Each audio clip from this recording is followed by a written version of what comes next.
Nagabenta ki khubor baman kasni pet but subscribe ya u Antor News. Tublay ki baro kinikilong ki khubor bam takasni. Dagabashim khaii ka jungtip kabalayo ka anti-narcotics task force jong ki Pulit East Jaintia Hills kalapelong na ka operation halum shnong police station hakapor steps ni ublay.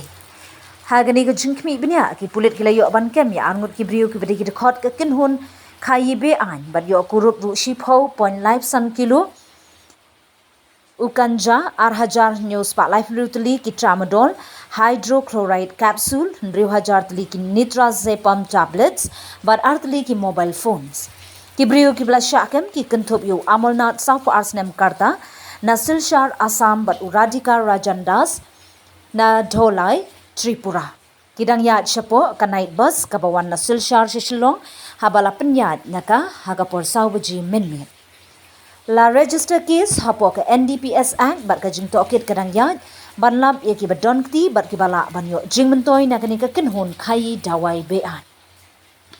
U Superintendent of Police ka East Jaintia Hills ula kentu ye ki pat ba blada don jing tim halor ki wi pat ki ba donkti ha kani ka jing khaii be-aiñ kin snobha ban pentim sha ka thanat.